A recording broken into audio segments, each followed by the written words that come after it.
guys, it's your boy, Barca Boy 103. Today we're going to be doing the match preview for Real Madrid versus Barcelona in El Clasico, of course in La Liga action as well. This is the most depressing I've felt for the Clasico because I have absolutely no confidence in this team whatsoever. However, it's an opportunity for Barcelona to salvage somewhat of a league title race and of course get one up over your rival as well. But before we get into it, make sure you guys smash that like button down below. Let's try to get the 200 likes in this video. Be very much appreciated. And also, if you're new, make sure you subscribe down below if you haven't already, and let's get into it. Kickoff time for this match will be taking place at 9 p.m. local time, so your regular kickoff time in La Liga, and this match will be taking place at the Santiago Bernabeu, which of course is the home of Real Madrid, where Barcelona do have a decent record there, especially on recent form. We have won 2 of the last 3 Clasico games here in all competition. Of course, last game was 1-0 Barcelona win. We lost 3-1. Then we won, of course, 4-0. So hopefully we can keep that streak going somewhat. It's going to be a bit of a different, game for Barcelona because we will be having a different kit because we're going to be having the Carlo G sponsored Clasico kit for this game. And the last time we had a Clasico sponsored that was a female artist, we won. But last time we had a sponsorship at the Bernabeu, we lost. So take it as you will, all these if buts and maybes. But the referee for this match has also been confirmed, and it's gonna be Cesar Sotogrande, who has been shite for Barcelona this season. And on the VAR, it'll be Juan Marina Sanchez Martinez. Let's start off by taking a look at the league table, where Barcelona are currently sat in second place in La Liga on 70 points after playing 31 matches. We have 21 wins, 7 draws, and 3 losses. You look at our last 5 games in the league, 4 wins, 1 draw, the exact same record as first place Real Madrid, who are sat on 78 points after playing 31 matches. They have 24 wins, 6 draws, and 1 loss. So we do have an opportunity here to reduce the points difference to 5 points, and if we do end up doing that, there's about 6 games left in La Liga, so you never know. And Real Madrid to drop points in 2 different games. They're in the Champions League semi-final as well, which probably will be their priority, so you never know. Their run is pretty easy, where Barcelona have, I think, a few difficult games left. We have Sociedad at home. We have to go to Girona, of course, 3rd place away at the Montilivi. We do have a 5 points difference on Girona as well. Again, Barcelona pretty much has finished at a good place. We need that Super Cup position going into next season.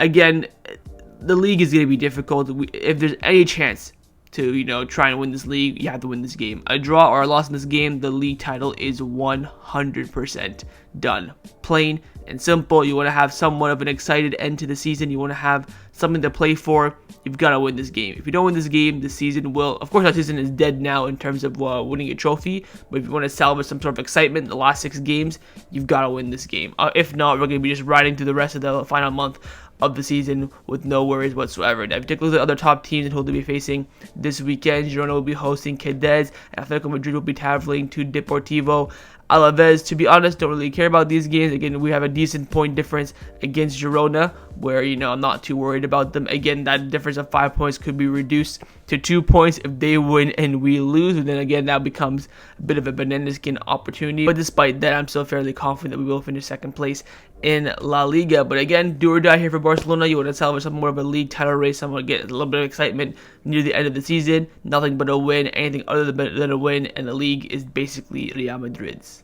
Let's now take a look at our opponents in Real Madrid. Of course, Real Madrid, one of the biggest teams in the world, our biggest rival, one of the most historic teams in the history of football as well. And this rivalry has been very, very fierce over the past 15, 20 years, and has been, of course, over the course of history as well. And the last time we faced Real Madrid was back in January in the Super Cup final, where we did lose 4-1. Again, it was more so of our own doing. We had a terrible, terrible tactic from Xavi to play a high line against Vinicius and Rodrigo, and I think we were 2-1 down going to halftime, or 3-1 down, whatever the case may be. Now, the lineup for this match is something we can very fairly see in tomorrow's match. We have all these 11 players available, except for, of course, Alejandro Balde, and of course, Ter Stegen is back as well. So we have 9 players from this lineup available for tomorrow's game, if Xavi wants to pick the exact same squad, of course. But again, it was a very, very poor performance from Barcelona, and we threw it away more than Real Madrid earning it and battering us on paper. Again, the scoreline is very much flattering to what the performance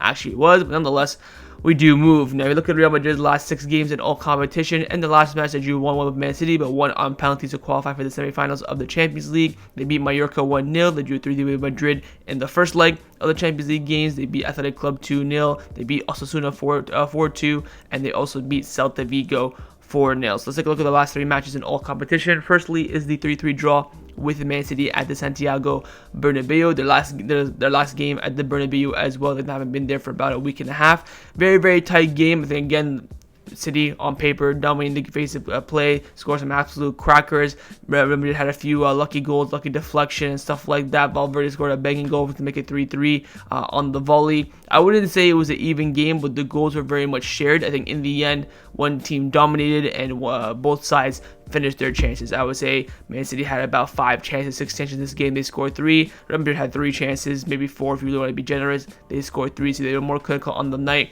In the end, they salvaged a decent draw, which on paper looked like a good result, especially against one of the best team in the world, probably on paper and on recent form over the past few months in Man City. But again, the fact that they competed, I think, is a testament of themselves, especially having their best midfielder, Tchouaméni, at center back as well. So good draw for Real Madrid. In the end, of course, came out beneficial for them. Next up is their 1-0 win against Mallorca. This was the last league game where, again, there was some rotation, as you can see from the lineup.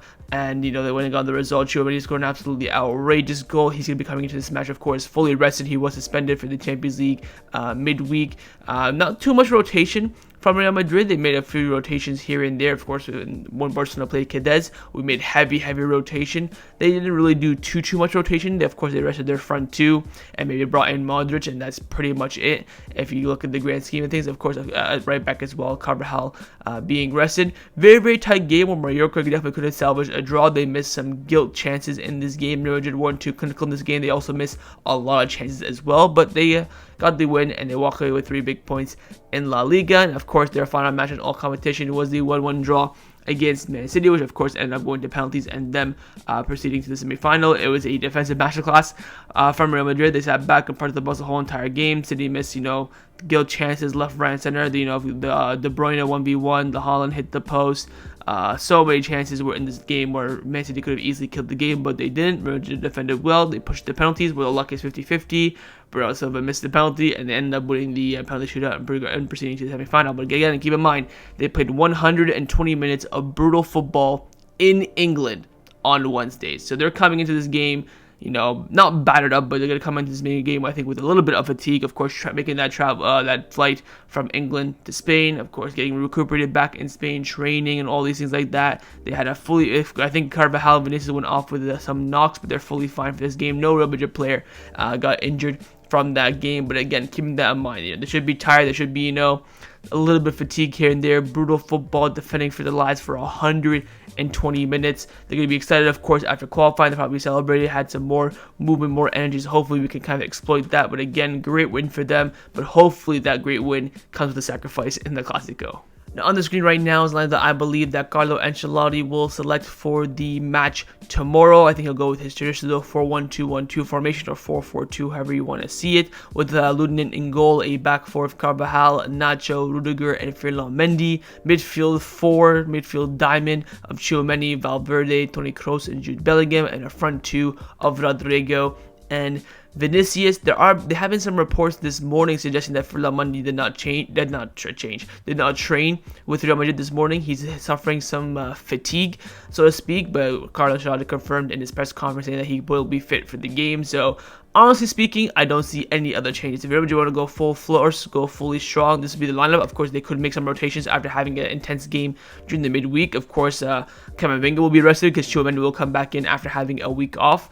I really don't see Real Madrid making too many changes. Maybe 1 or 2, surprise changes. They could maybe drop Toni Kroos for Camavinga, or vice versa, Valverde for Camavinga as well. So they have some options in the midfield for sure, but that front 2, back 5, I think is pretty much sorted out. So again, barring maybe one change from this lineup, we can say something very, very similar to this selected 11.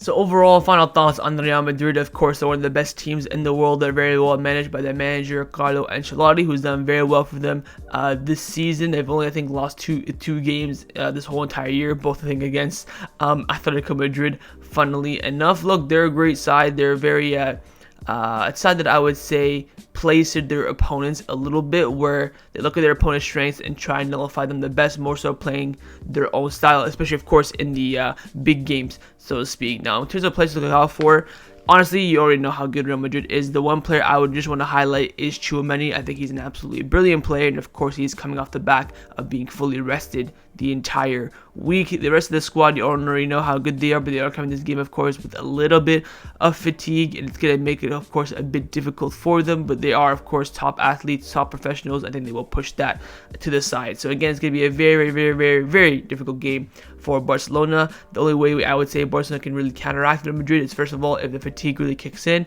and second of all, I would say they're a bit vulnerable at the back when they push forward. Of course, against Man City, they just parked the bus, had 11 men behind the ball. That's why, of course, they defended very well, but when they have that back four alone itself and they're a bit open, it's definitely room to exploit.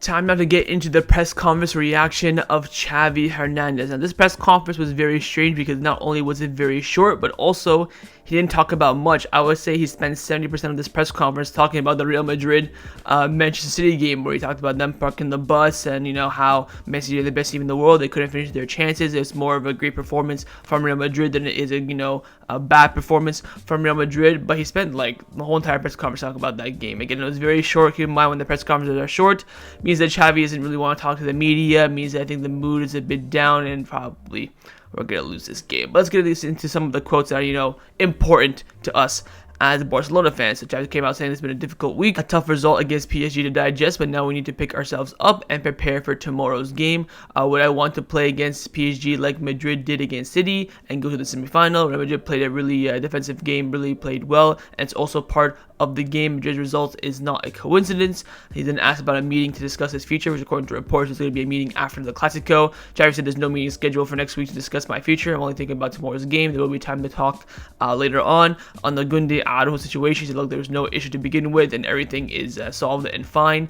I don't want to talk about the referees anymore. Hopefully tomorrow's referee gets all the decision right. He will not, and we're going to get cooked by the referees. Getting sent off against PSG, it was my fault. I should have contained myself better. We made many mistakes against PSG, also me included. Finally, he was asked about Raphinha's recent form, saying that has Raphinha played in a similar way to Gavi in the last few games. If they look, Raphinha, just like Gavi, wants to give 100% on the pitch all the time. He's been playing really, really well at a very high level this season. And that's it. That concludes Xavi's press conference reaction ahead of the match against Real Madrid tomorrow. Let's now get into the lineup prediction. We're going to start with the manager, of course, Xavi Hernandez. I'm going to try my best to predict his lineup. I think it will be very, very, very easy to predict, bar maybe one change at the absolute most. I've gone with the prediction of this lineup on the screen right now. I think Xavi will go with Ter Stegen in goal, a back four of Koundé, Araujo, Cubarsí, and João Cancelo, midfield three of Christensen, De Jong, and Gundogan, and a front three of Lamine Yamal, Lewandowski, and Raphinha. Back five, front three, 100% confirmed. The question is in the midfield. You have four elite midfielders and only three can play. Who will Xavi pick? I think guaranteed is Gundogan and Christensen, in my opinion. And it's going to be picking between De Jong and Pedri. I think Xavi will go with De Jong mainly due to the fitness, injury relapse concern of Pedri, not based on quality, so to speak. I think also having Gundogan in the advanced role as well, De Jong in the box-to-box, is a good balance as well. And I think also Pedri off the bench would be a brilliant asset. But that's, I think, that's my mindset. That's what I think that Xavi is going to pick. I think that's what Xavi's thinking. I think he's going to be thinking, look, I'm getting Pedri off the bench on the hour mark with half an hour to play, with hopefully a more tired Real Madrid side playing that first hour. And of course, coming off the back of the Man City game, he'll be able to exploit it, have some energy, some runners in that midfield as well. And you have Gundogan in the more advanced position, De Jong kind of the box-to-box as well. Everything else is set in stone. It's going to be between who Xavi picks in that midfield. What I can tell you for free, he will not pick De Jong, Pedri, Gundogan. He could pick maybe Christensen, De Jong, Pedri. He could maybe pick Gundogan, Pedri, Christensen as well. I think Christensen, he's got to start, of course. There is that question mark of Roberto coming in as well. We could see Roberto in the pivot and maybe Christensen rested even more. I don't know why you would want to Christensen even more, but again, that midfield is where the question mark comes in. But the front three, back five, set in stone. Of course, in that front three, Ferran Torres, no chance. Joao Felix as well. Maybe, but I think again the work rate of Raphinha and the creativity of Lamine Yamal, you don't want to waste either of those. In the back five, can we see Inigo come in? Probably not. That's pretty much the only player who's in contention, if we're being honest. So again, this is probably 99% of the lineup, barring at the maximum one change, and that's what I think that Xavi Hernandez will select for this match. But of course, in the comments down below, let me know what you think Xavi will go with. Now I'm going to show you guys my lineup, what I would do if I was the Barcelona coach. Not going to waste your guys' time. I picked the exact same lineup, very similar with the same mindset as well. I think having Gundogan in the advance, of course, talking about the midfield here. Having Gundogan in the advanced position, De Jong box to box, Pedri off the bench as well, half an hour. Pedri's injury concerns as well. I think that's probably the best balanced midfield three, in my opinion, for this game. Of course, like Xavi, back five, front three, pretty much sorted. You just have that question mark of the midfield, that I've gone with the exact same logic that I think that Xavi will go with. So that's the lineup that I predicted for this match, but of course, and that's the lineup that I have selected for this match, but of course, in the comments down below, let me, and that's the lineup that I have selected, and that's the lineup that I would pick for this match, but of course, and that's the lineup that I would pick for this match, but of course, in the comments down below, let me know if you agree with my lineup and Xavi's lineup. Time now for my score prediction. What do I believe the result will be in this match? And I believe for the first time this season, I'm betting against Barcelona. I've gone with a 3-1 win to Real Madrid. You're probably thinking 3-1. Why are we conceding 3 goals? I think the overall game will probably be 2-1, but they probably won't nick a goal on the counterattack in the final moments, very similar to what Mbappe did against us midweek to make it from 3-1 to 4-1. I think we'll see a similar situation like that. Look, we're going to get cooked. I mean, the team is down mentally. Xavi's press conference is about 5 minutes long. The players that are speaking, to the media before the game, or we're motivated, or we're this or that, they're hugging and training. Fool me once, shame on you. Fool me twice, shame on me. I have no confidence. Not only do we get knocked out against PSG, but also Real Madrid beat Man City. If Real Madrid did not beat Man City, I'd be a bit more like, okay, evenly matched, both teams coming off a low. Madrid's high is way too high for us. And of course, we're going to be playing away from home. We're down mentally. We have a female artist for the special kit as well. I mean, I'm all over the place. I don't even think Barcelona can win this game. I think the best result we can get is a draw. Again, this team, I have absolutely no faith, no trust in whatsoever. You have Araujo and Gundogan. I don't think there's anything in it, but again, that they're just there being something there is going to cause controversy. You have, of course, Cancelo complaining along the media as well. You have, Lewandowski saying we're mentally ready for this game. Bullshit. I think we're going to get clapped. I really, really do. And this will be the end of our season, in my opinion. Well, again, the season's already dead, but this will be like the final nail in the coffin. Do I think we can win this game? No. I think the best again result we can get is a draw. And if we get a win, I'll be fairly impressed. I will celebrate it like no tomorrow. But I have 0 faith whatsoever. So I've gone with an official prediction of a 3-1 win to Real Madrid. But of course, in the comments down below, let me know what you think the scoreline will be. So that was my match preview for Real Madrid versus Barcelona in La Liga. Hope you guys enjoyed this video. If you did, make sure to leave a like, and of course leave me your thoughts down below in the comments on everything we discussed. But the main thing, firstly, of course, is your score prediction, and secondly, on the lineup. Firstly, you agree with my lineup and Xavi's lineup. What would you select if you were the manager? Of course, that midfield 3 is the real question mark. What midfield 3 would you go with for this game? And of course, make sure you subscribe down below if you haven't already, and I'll see you guys tomorrow for the live watch along. Set that reminder on the screen and come and join me, please. I need someone to watch the game with me. Of course, follow after the match by my match reviews. So I'll see you guys tomorrow. Let's just hope we don't get clapped. It's like a narrow 2-1 loss, or maybe a 1-0 loss or something like that. I can bear that, but I cannot bear anything more than that. Or let's hope that Barcelona can do something to flip this mood and give us something to look forward to in the last month of the season. So I'll see you guys tomorrow. Take care, and Forza Barca.